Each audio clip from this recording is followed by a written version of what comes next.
Neanderthals. All living humans are members of the species Homo sapiens, also known as modern humans. Neanderthals are at once similar to modern humans and yet highly distinctive. The significance of these similarities and differences between Neanderthals and our own species is the focus of intense debate.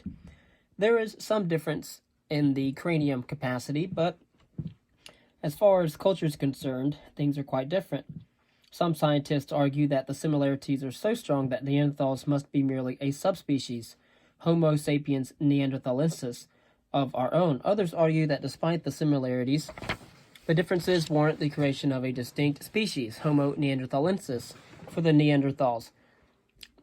The similarities between modern humans and Neanderthals are rooted in their shared ancestry. Unfortunately, there is some controversy surrounding the identification of the last common ancestor of modern humans and Neanderthals. Three scenarios have been posed for the evolution of Neanderthals. The first scenario is that Neanderthals and modern humans each evolved separately from populations of Homo erectus, possibly through local intermediate species. According to this scenario, the evolution of Neanderthals and modern humans took place in parallel, in separate geographic areas. Evidence for the evolution of modern humans in Africa will be discussed later. Neanderthals, a species or subspecies adapted to cold climates, evolved in Europe. The second scenario is that the common ancestor of modern humans and Neanderthals was a distinct species that itself evolved from Homo erectus and lived between 700,000 and 300,000 years ago. One candidate for this critical intermediate position is from the genus Homo, and it is called Heidelbergensis. Neanderthals and modern humans then each evolved separately from this intermediate species, Heidelbergensis, in parallel, in separate geographic areas. And then the third scenario is that Neanderthals and modern humans did not evolve in isolation. Rather, there was a constant exchange of genetic material, or gene flow, between the two populations. This possibility cannot be ruled out. However, some degree of isolation must have existed in order for the Neanderthals to evolve some of their characteristic skeletal traits. According to this model, Neanderthals and modern humans are members of a single species. And so we have Neanderthal skulls from the sites of La Chapelle aux Saints in France and La Ferracie in France, and both detail that the skull is long and the face juts forward, a little bit different. If you compare Homo Neanderthalensis or Homo sapiens Neanderthalensis, the date is 175,000 to 30,000 years ago. Their brain size was 1200 to 1700 cc. Their characteristics is very muscular and adapted to the cold climate, and their distribution is in Europe and the Middle East. And so, the distinctiveness of a Neanderthal skeleton makes it easy to identify. The skull is elongated compared with the skull of a modern human, with an occipital bun at the back and a large projected nose in front. The forehead is sloping and the chin almost absent. As in Homo erectus, there is a brow ridge over the eyes. However, in Neanderthals, this ridge is double-arched. The skull is not as thick as that of Homo erectus, but it is still thicker than the norm among living humans today. The molars of Neanderthals were large, and the front teeth show marks of wear, indicating the regular use of the incisors as tools in preparing food or gripping hides. The Neanderthal body is stocky and similar in proportion to modern humans, adapted to cold climates. Particularly notable are a broad rib cage and long bones. The muscle insertions are well developed and the bones are generally robust. Although Neanderthals were completely bipedal, the way they walked was slightly different from that of modern humans.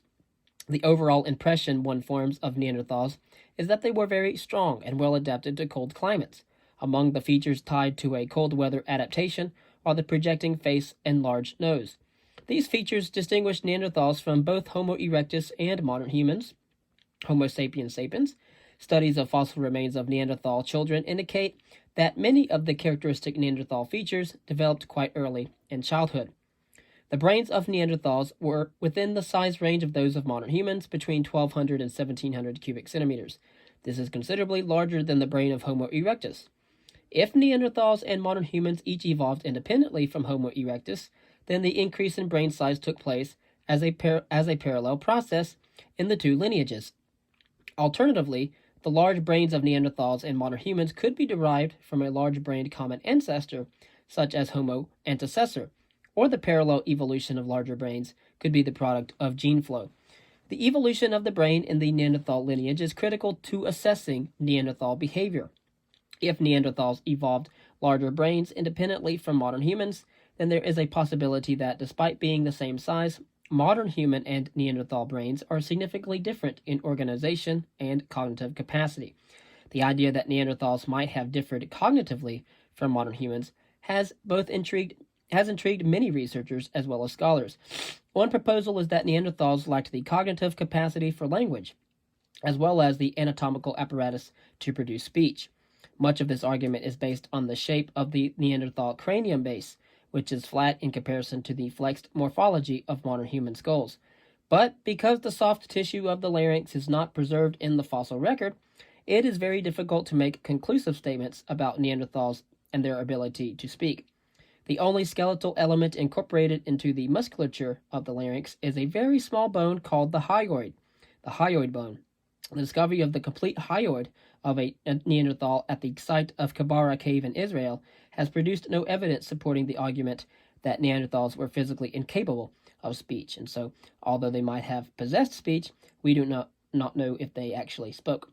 The Kibara hyoid is identical to modern human hyoids, an unlikely coincidence if the morphology of the Neanderthal larynx had been significantly different. The Neanderthal genetics and the Denisovans.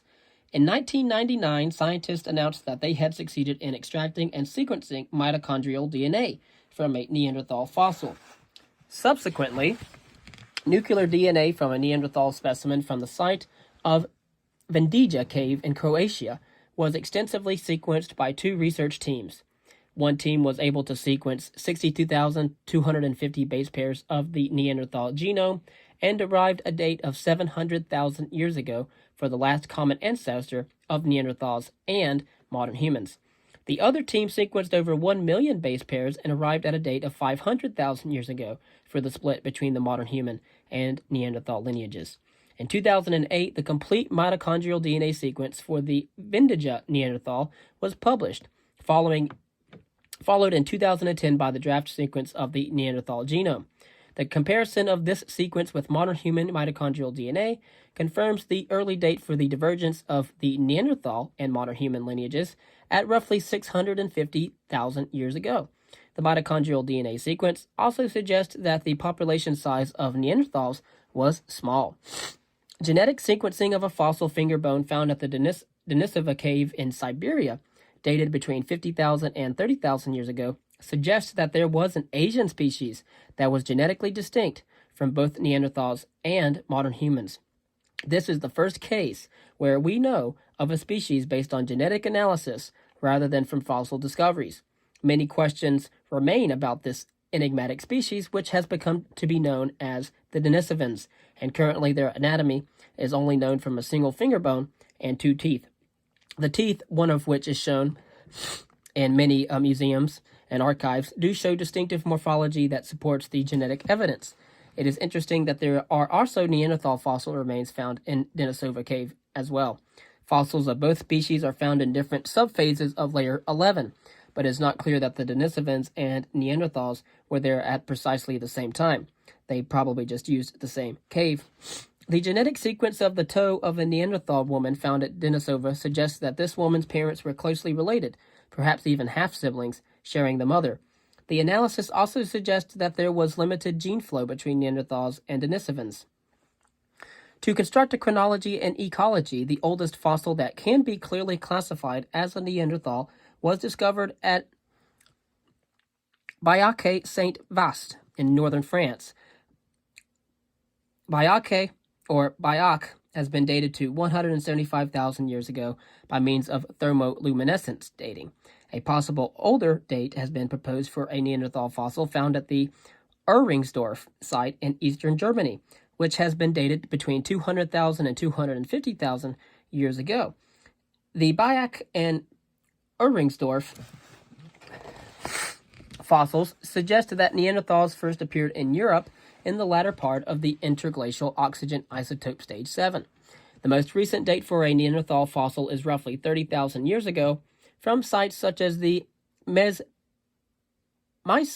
cave in Russia, the source of one of the Neanderthal fossils from which DNA was successfully extracted.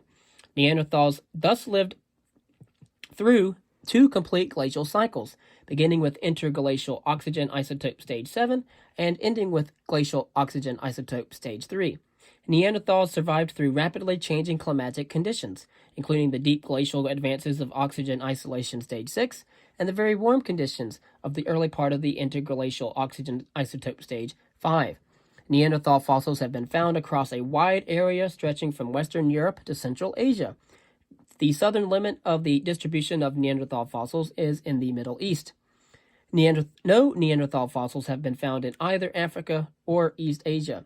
Neanderthal fossils and archaeological remains have been found in a wide range of ecological zones, including open temperate grasslands in northern Europe, for example, and Mediterranean climate woodlands in the Middle East. Concerning aspects of Neanderthal culture and adaptation, Neanderthals are often portrayed as loutish brutes, and the word Neanderthal has become an insult indicating a lack of intelligence or culture.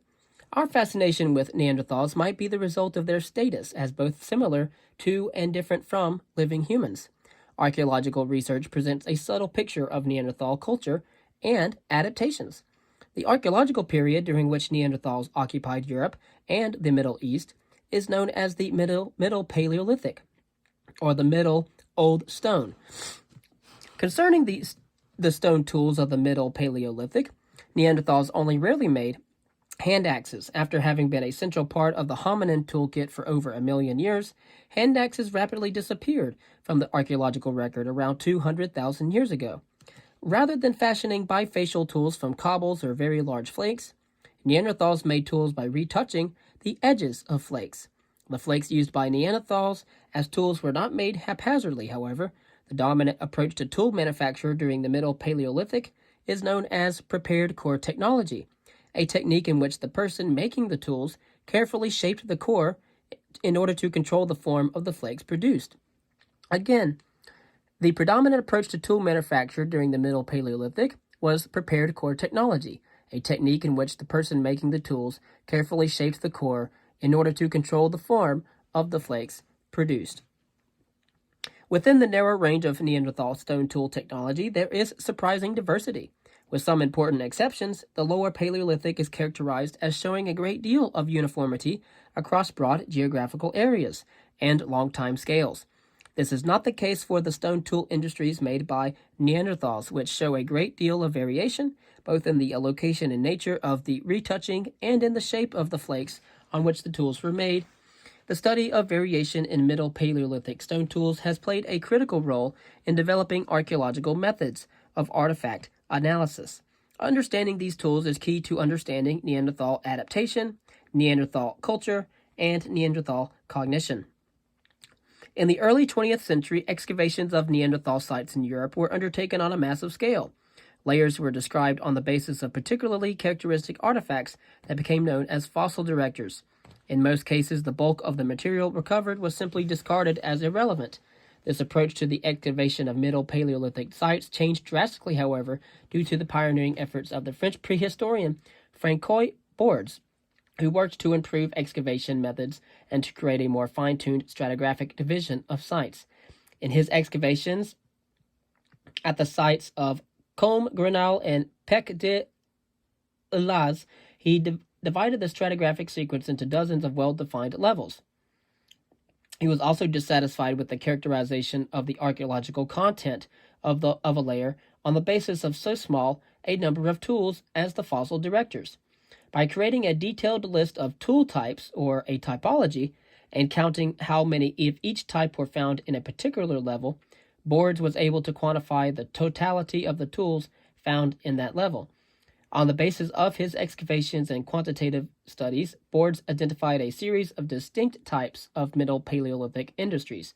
He found that in southern France, these industries did not form a chronological sequence. Rather, within a single site, they were found in alternating levels. Bordes interpreted the Middle Paleolithic industries as the product of distinct ethnic groups, and as we shall see, he was wrong about this. But he did maintain that the stratigraphic evidence showed that these different groups lived contemporaneously in southern France. Attacking Board's interpretation was a temptation for Louis Benford, who could not resist. Benford had spent time in France with Boards, while his wife Sally worked on analyzing the stone tools from her excavations of a Middle Paleolithic site in Israel.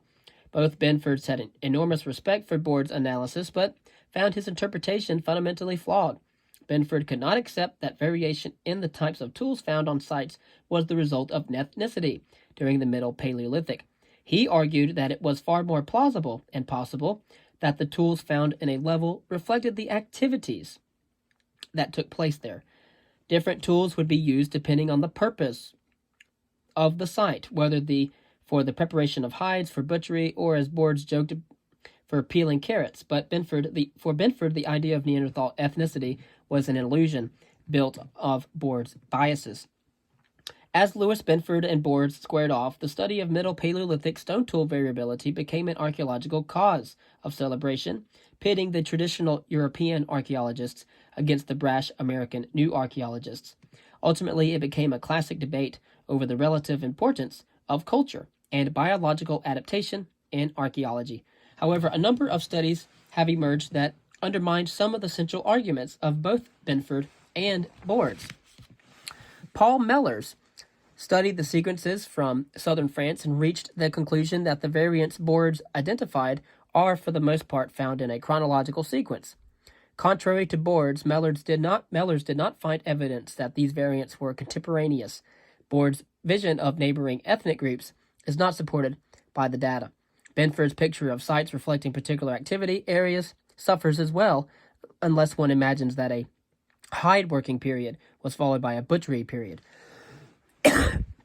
Philip Chase studied the sequence of animal remains from the site of Combe Grenelle. His studies failed to identify any relationship between the types of animals found or the way the bones had been processed and the type of industry that was used. Chase's analysis further undermines Benford's position. We then talk briefly on the frisson effect. Due to resharpening, the process through which the shape of a stone tool changes during its use life is called frisson effect. The debate between Benford and Boards centered on the shared premise that the typology developed by Boards was valid. On this shared basis, the two researchers went on to argue whether variation in the types of tools was found was the result of ethnicity or site function or purpose. Boards' typology is a list of tools based on subtle variations on the locations of retouch. The main type of tool is the side scraper, which is simply a flake with a retouch along the side. Side scrapers are subdivided into flakes with retouch on one edge, which are called simple side scrapers, or flakes with retouch on two edges, double side scrapers, and flakes with retouch on two edges that meet, which are called convergent side scrapers. These categories of tools are then further subdivided according to the shape of the edge. To Boards, tool types were fixed entities representing the goal of their manufacturer. In the 1980s, however, American archaeologist Harold Dibble developed an elegant critique of the Boards typology. Harold Dibble pointed out that stone tools have a lifetime of use, or what he called use life. That includes resharpening. This quality of stone tool technology is known as the frisson effect. During its use life, a single piece might pass through several forms as it undergoes resharpening. Dibble argued that this is exactly what happened with side scrapers during the Middle Paleolithic. The types of tools that Boards saw as desired end products were actually stages in a process of a tool's use life. A flake could begin as a single scraper, become a double scraper, and then become a convergent scraper as it passed through successive stages of resharpening. A simple side scraper could be transformed into a transversal side scraper, and we see a process. Dibble argued that Boards was wrong in his view of Neanderthal society, saying that, as Benford had argued, ethnicity was an illusion. Perhaps all variability could be accounted for by the degree to which tools were exhausted. In place of Benford's site function model, Dibble proposed that variability in Middle Paleolithic stone tool industries could be explained on the basis of access to raw material and the degree of mobility of the inhabitants of the site. The farther the sites were from the sources of raw material, the more the scrapers would be retouched and reused. The more mobile a group of hunter-gatherers was, the more likely the members of the group would be to maintain their toolkit, and in turn, the more likely the number of pieces intensively retouched or resharpened would be to increase. Dibble put the argument against Neanderthal ethnicity on new and more solid ground. By going to the root and challenging the very basis of Bourd's method, he managed to cast doubt on the entire theory. The French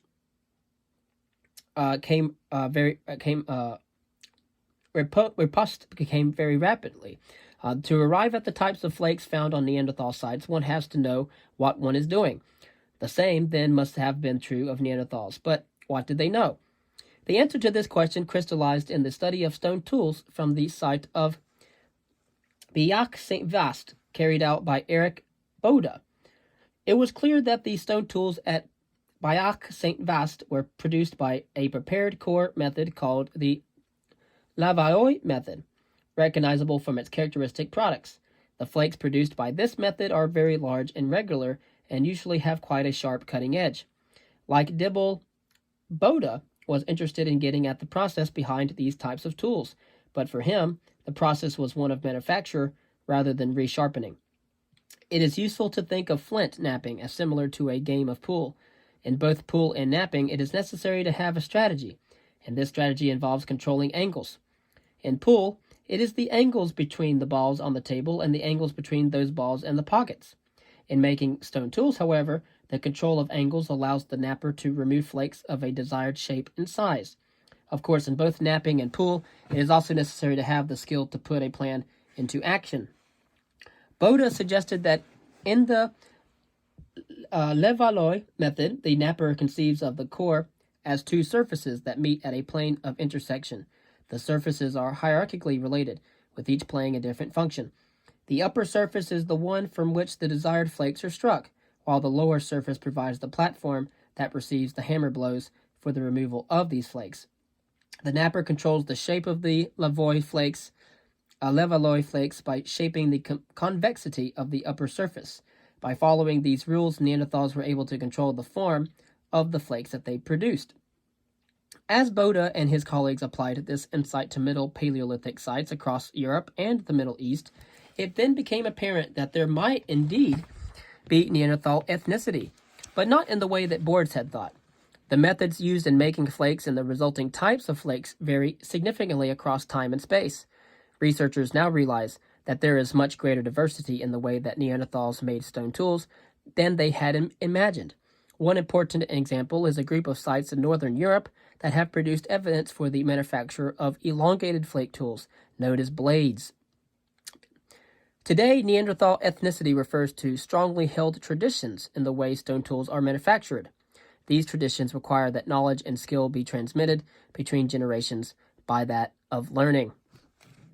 Dibble and Bode have pushed the study of Middle Paleolithic stone tools into an entirely new realm, one in which the focus of study is a process rather than a finished object. The stone tool analyst becomes more like an ethologist watching behavior than an art historian appreciating objects. This is not simply to imply that consensus reigns. Ironically, the debate between Dibble and Bode is every bit as intense as the debate between Benford and Bourds. However, it is likely that both archaeologists have seized on a critical piece of the puzzle. Bode has demonstrated that Neanderthal stone tool manufacture was highly sophisticated, learned behavior. At the same time, Dibble has alerted us to the critical importance of raw material and mobility in identifying which tools will be found on a site. Studies of Neanderthal teeth have found scratches on the outside surface of the front teeth that are the result of teeth serving as a third hand while using stone tools. It appears that Neanderthals would grasp material in their teeth while pulling the other end with one hand and using the other hand to cut or scrape the material. At Sidron Cave in Spain, the pattern of these scratches indicates that this group of Neanderthals were right-handed. Neanderthal back teeth, such as molars and premolars, have been found with grooves near the base that were left by the habitual use of a wooden toothpick.